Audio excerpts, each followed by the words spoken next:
Hello friends, आप सभी का हमारे YouTube चैनल एवेक्स साइंस क्लासेस में एक बार फिर से स्वागत है। जी दोस्तों, तो लीजिए आज फिर से हम हाजिर हो गए हैं आपके लाइव चैप्टर को ही आगे बढ़ाते हुए एक नए टॉपिक के साथ, जिसमें आज हम लोग उत्तल दर्पण यानी कन्वेक्स मिरर को पढ़ेंगे। अब तक के भी जितने वीडियो हमने बनाए हैं उसमें अवतल दर्पण के बारे में ही हम लोग अभी तक सीख रहे थे। आज हम लोग उत्तल दर्पण यानी कन्वेक्स मिरर में इमेज के बारे में, कैसे फॉर्मेशन होता है या इमेज का प्रकृति क्या होता है, उसका पोजीशन क्या होता है, इस सबको सीखेंगे, जानेंगे। जी दोस्तों, तो जिस तरह से अवतल दर्पण में हमारा प्रतिबिंब बन रहा था, कुछ उसी तरह से उत्तल दर्पण में भी प्रतिबिंब का रचना होगा। यानी कहने का मतलब यह है कि जो हम लोग किसी प्रकाश के किरण को हम लोग जानते हैं अवतल दर्पण में कि चार तरीके से वह मेनली आती है, आपतित होती है और आपतित होने के बाद परिवर्तित होती है। तो उसी तरह से उत्तल दर्पण यानी कन्वेक्स मिरर में भी जो प्रकाश का किरण है, चाहे बीम ऑफ लाइट है, वह उसी चार तरीके से आपतित होती है और फिर परिवर्तित होती है, जिसको हमने पीछे वाले वीडियो में एक बार बताया है। लेकिन आइए उसको एक बार फिर से रिकॉल कर लेते हैं। उसके बाद हम इस उत्तल दर्पण यानी डाइवर्जिंग मिरर कहिए या इसको कन्वेक्स मिरर कहिए, इसमें हम लोग इमेज फॉर्मेशन को अच्छे तरीके से सीखेंगे। तो यहाँ पर देखिए हम बना ले रहे हैं एक तो कन्वेक्स मिरर। कन्वेक्स मिरर का क्या होता है? सतह जो होता है परिवर्तक सतह, हुआ उठा हुआ रहता है। तो इस उठे हुए सतह से हमारा परावर्तन होता है यानी रिफ्लेक्शन होता है। लेकिन ये कुछ इस तरह के खोखले गोले का भाग होगा, तो इस वजह से इसका जो हमारा सेंटर होगा, यानी सेंटर ऑफ कर्वेचर बोलिए इस दर्पण का, इधर होगा और इधर ही हमारा कहीं पे इसका फोकस भी होगा। हम लोग ये सभी बातें पीछे वाले वीडियो में अच्छी तरह से समझ लिया है, लेकिन फिर भी हम यहाँ पे एक बार रिकॉल कर रहे हैं। तो यहाँ पर देखिए इस तरह हमारा सेंटर ऑफ कर्वेचर होगा इधर, और इधर ही हमारा फोकस बिंदु होगा। लेकिन परिवर्तन तो यहाँ इधर से होगा, रिफ्लेक्शन इस साइड से होगा। तो हम लोग इस तरफ हम लोग प्रिंसिपल एक्सिस को ड्रा कर लेते हैं, प्रिंसिपल एक्सिस को ड्रा कर ले रहे हैं और समझ ले रहे हैं कि किस तरह से किरण हमारा मेनली आती है तो यह रिफ्लेक्ट होती है। तो यह हमारा प्रिंसिपल एक्सिस है, प्रधान अक्ष है। अब इसमें देखा जाए तो प्रिंसिपल एक्सिस के पैरेलल जो भी किरण आकर के इस कन्वेक्स मिरर यानी उत्तल दर्पण पर पड़ती है, तो वह इस तरह से गुजरती है जैसे कि वह फोकस से होकर जाती हो। यानी यहाँ पे देखिए हम ये बीम ऑफ लाइट यहाँ पे पैरेलल ला करके कन्वेक्स मिरर पे आपतित हुई, इंसिडेंट हुई, तो यह इस तरीके से लौट जाती है जैसे कि वह फोकस बिंदु से होते हुए जाती हो। यानी हम लोग इसको पहले ये भी समझे कि ये डाइवर्जिंग मिरर है, तो इस पर आती है जब किरण और आपतित होती है, फॉल होती है, तो यहाँ से वह डाइवर्ज हो जाती है, इसी दिशा में लौट जाती है। तो इस दिशा में लौट जाती है तो हम लोग इसको वर्चुअल या कहिए काल्पनिक ढंग से इसको हम लोग फोकस बिंदु, इस तरह से यह गुजरता है कि यह फोकस बिंदु से होकर ही लौटता हुआ दिखाई देता है। अगर इसको हम लोग पीछे की तरफ दिखाते हैं तो यह मिलाते हैं तो फोकस बिंदु से होकर के गुजरता हुआ प्रतीत होता है। तो ये हमारा पहला नियम है, पहला विधि है कि प्रकाश का किरण अगर पैरेलल आएगा प्रिंसिपल एक्सिस के, प्रधान अक्ष के कन्वेक्स मिरर में, तो यह फोकस बिंदु से होकर के जाता हुआ प्रतीत होता है। अब आइए हम लोग दूसरे को समझ लेते हैं। दूसरा जो है उसको भी हम लोग देख ले रहे हैं। तो दूसरा है कि एक प्रकाश का किरण चाहे बीम ऑफ लाइट इस मिरर पे इस तरीके से पड़ आती है जैसे लगता है कि वह फोकस बिंदु से ही आता हुआ हो, आ रहा हो, यानी फोकस बिंदु से ही वह लगेगा कि जा रहा है। इस तरह से इंसिडेंट होता है कि लगता है कि फोकस बिंदु से ही यह इधर जा रहा हो। तो इस तरीके से अगर आपतित होगा कोई भी किरण कन्वेक्स मिरर में, तो यह पैरेलल प्रिंसिपल एक्सिस के पैरेलल वापस लौट जाता है। प्रिंसिपल एक्सिस के पैरेलल यह लौट जाता है, यानी रिफ्लेक्टेड रे पैरेलल हो जाती है। अब आइए इसमें तीसरा जो हमारा मेन है उसको भी जान लेते हैं। तो तीसरा जो हमारा बीम ऑफ लाइट आएगा इस पर पड़ेगा दर्पण पे, तो इसमें क्या होगा कि जो हमारा किरण है, कुछ बीम ऑफ लाइट है, कुछ इस तरीके से आकर के हमारे कनकेव मिरर पर या उत्तल दर्पण पर आकर के पड़ेगा, जैसे लगे कि वह हमारा सेंटर ऑफ कर्वेचर से होकर के जा रहा हो। जैसे ये लाइट आकर के इस पे फॉल हुआ है, यहाँ आपतित हुआ, तो इसको हम लोग आगे की तरफ बढ़ा के जब देखे, आगे की तरफ जब बढ़ा के देखे तो लग रहा है कि यह सेंटर ऑफ कर्वेचर से होकर के जा रहा है। तो यहां पर हम लोग इस बात को समझे कि जब कोई किरण इस तरीके से आपतित हो रही हो, जैसे कि वह कण के सेंटर ऑफ कर्वेचर यानी वक्रता केंद्र से होकर जा रही हो, तो वह किरण हमारे दर्पण पे अभिलंब होता है। तो इस वजह से अभिलंब होता हुआ किरण जो आकर के यानी नॉर्मली जो पड़ता है, तो वह जिस रास्ते आता है उसी रास्ते लौट जाता है, रिफ्लेक्ट हो जाता है। तो यह लाइट जो है जिस रास्ते आया है इसी रास्ते यह वापस रिटर्न हो जाता है, वापस लौट जाता है। तो ये हुआ तीसरा। अब चौथा यहां पे समझ लेते हैं हम लोग।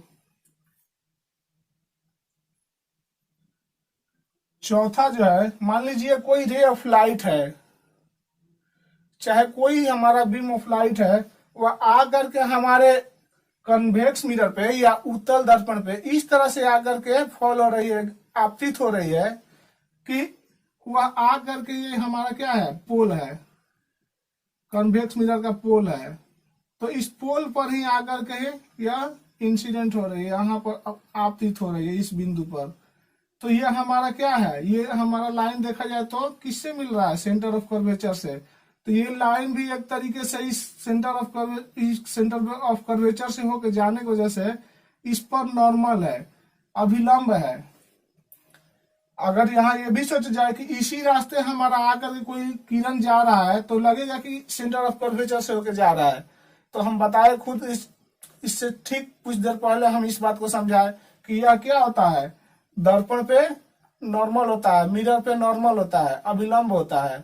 तो वो जिस रास्ते आता है उसी रास्ते किरण लौट जाता है। तो हम लोग यहाँ पे उसको नहीं हम ये देख रहे हैं, यहाँ ये बात समझ रहे हैं कि इस बिंदु पर प्रिंसिपल एक्सिस के पोल पर, यहाँ मतलब कन्वेक्स मिरर में पोल पर आकर के आपतित हो गई, तो ये नॉर्मल है और ये इंसिडेंट रहे हैं। तो मतलब यहाँ आई बन गया, तो यह आई बराबर आर, एंगल ऑफ इंसिडेंट बराबर एंगल ऑफ रिफ्लेक्शन, ये दोनों होता है आई बराबर आर। तो आई बराबर आर बनाते हुए यह परिवर्तित हो जाती है। मतलब पोल से जब ये हमारा कन्वेक्स मिरर में कोई बीम ऑफ लाइट पोल पर आकर के डायरेक्ट यानी ध्रुव पर आकर पड़ता है, तो वह जिस आपतन कोण बनाता है, तो वह परिवर्तन कोण के बराबर बनाते हुए वापस लौट जाता है। तो इन्हीं चारों में से किसी दो को लेकर के हमने इमेज बनाना सीखा है। तो आइए अब हम लोग यहाँ पर इमेज बनाने के लिए सीखते हैं।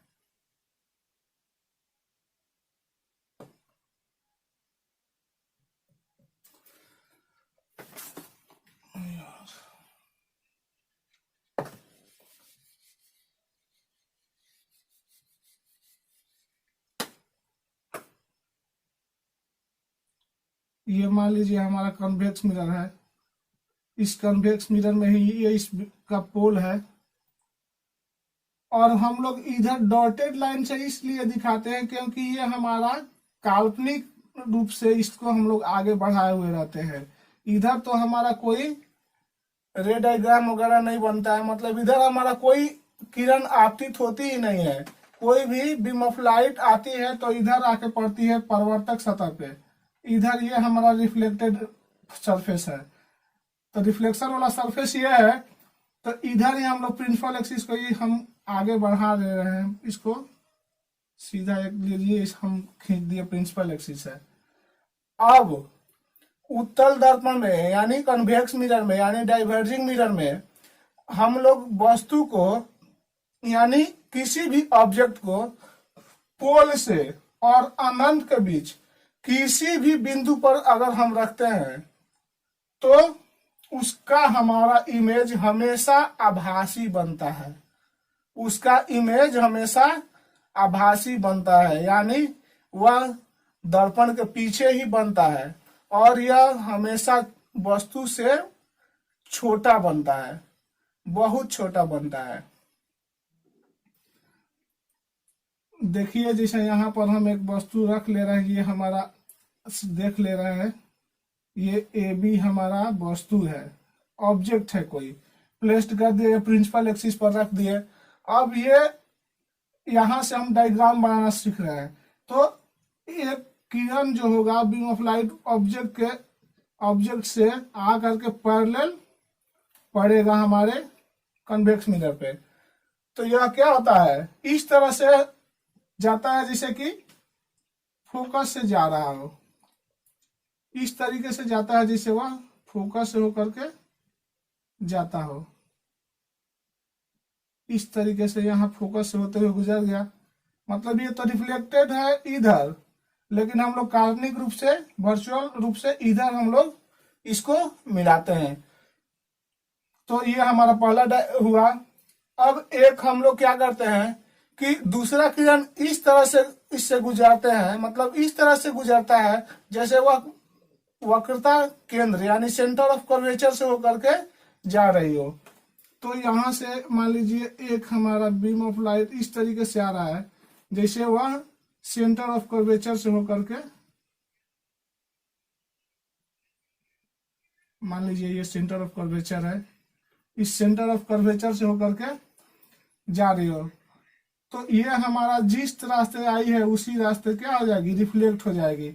लेकिन हम क्या किए हैं, इसको डॉटेड रूप से हम यहाँ पहले ही दिखा दिए हैं कि हम काल्पनिक ढंग से इधर देख रहे हैं कि सेंटर ऑफ कर्वेचर यानी वक्रता केंद्र से होकर यह किरण जा रही है।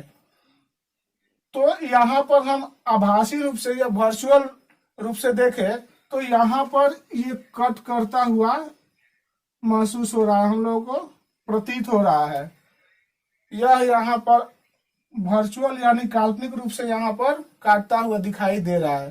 तो इसी बिंदु पर दर्पण के पीछे हमारे वस्तु ए बी का इमेज जो है छोटा ए डैश बी डैश बन जाता है। तो ये हमारा पहला पोजीशन है। अब पहला पोजीशन क्या, ये वस्तु पोल और अनंत के बीच कहीं पर भी इधर हम वस्तु को रखेंगे कितना भी दूर, तो उसका हमारा जो इमेज जो बनेगा हमेशा काल्पनिक, सीधा और वस्तु से बहुत ही छोटा बनता है। तो इसके प्रकृति को भी देखा जाए, इसके नेचर को भी हम लोग समझें तो वस्तु स्थिति लिख दे रहे हैं, वस्तु स्थिति मतलब वस्तु जो हमारा रखा गया है, ऑब्जेक्ट जो है वह हमारा पोल यानी ध्रुव, पोल एंड इंफिनिटी कहिए या अनंत कहिए, अनंत कह लीजिए इसको, अनंत के बीच रहेगा जब भी कोई वस्तु। तो इसका हमारा जो पोजीशन होगा, हमारे इमेज का पोजीशन जो होगा, प्रतिबिंब का स्थिति, तो प्रतिबिंब का स्थिति यहाँ पे हमारा क्या हो रहा है, हमेशा यह दर्पण के पीछे फोकस और पोल के बीच में बनेगा, फोकस और पोल के बीच इसका इमेज बनेगा। और ये किस टाइप का होगा, नेचर इसका क्या होगा, तो नेचर हमारा यह हमारा बनेगा काल्पनिक, वर्चुअल, काल्पनिक बनेगा, दर्पण के पीछे होगा और यह सीधा होगा, सीधा होगा और हमारे ऑब्जेक्ट से छोटा बनेगा, मतलब वस्तु से काफी छोटा, वस्तु से छोटा बनता है। तो ये हमारा कन्वेक्स मिरर में पहला स्थिति हम लोग देख करके यहाँ पर इमेज फॉर्मेशन देखे और उसके स्थिति को जाने और उसके नेचर को बारे में भी जाने। अब एक दूसरा पोजीशन है, मान लीजिए हमारा ऑब्जेक्ट जो है so far from the convex mirror, यानी बहुत ही दूर है, हमारे कन्वेक्स मिरर से जो हमारा ऑब्जेक्ट है काफी दूर है, यानी उसको मान लिया जाए तो इन्फिनिटी पे है या अनंत पे है। तो जब वस्तु हमारा अनंत पे हो तब उसका प्रतिबिंब जो है वह हमारा हमेशा फोकस बिंदु पर बनता है। तो उस वस्तु का प्रतिबिंब हमेशा फोकस बिंदु पर बनता है। तो आइए हम लोग अनंत पे रखे हुए वस्तु का प्रतिबिंब एक बार देख ले रहे हैं। मान लीजिए ये हमारा कन्वेक्स मिरर है, इस कन्वेक्स मिरर में ही हम लोग समझ ले रहे हैं, ये हमारा पोल है, ये हमारा फोकस बिंदु है और ये हमारा सेंटर ऑफ कर्वेचर है। अब यहां से हम लोग मान लीजिए वस्तु अनंत पे है, तो अनंत पे है तो वस्तु को हम लोग डायग्राम में तो दिखा नहीं पाएंगे, तो इसलिए हम लोग केवल रे ऑफ लाइट हम लोग पैरेलल ले आकर के दर्पण पे डालते हैं। तो मान लीजिए एक रे ऑफ लाइट जो है आ करके यहाँ फॉल हुआ, कन्वेक्स मिरर पे आके आपतित हुआ, तो इस तरह से लौटता है जैसे वह फोकस से होकर के जाता हो, जिससे वह, अब इसको डॉटेड लाइन से पीछे मिला दे रहे हैं, देखिए ये फोकस से आके मिल रहा है। फिर एक और हमारा मान लीजिए आ करके यहाँ पर आपतित हो गया कोई किरण, रे ऑफ लाइट आके इंसिडेंट हो गया, तो यहाँ पे ये इस तरह से ये हमारा लौट जाता है, इस तरीके से लौट जाता है जैसे यह फोकस से होकर के जाता हो। तो इस अनंत पे रखे हुए वस्तु का प्रतिबिंब जो है यह भी हमारा आभासी और काफी छोटा फोकस बिंदु पर इसका इमेज बनता है। तो जब दूसरा देखें, हम लोग दूसरे पोजीशन पे देखें, जब वस्तु हमारा इन्फिनिटी पे हो, अनंत पे हो, अनंत पर जब वस्तु रहता है तो उसका हमारा प्रतिबिंब का पोजीशन हो जाता है फोकस पर, फोकस बिंदु पर।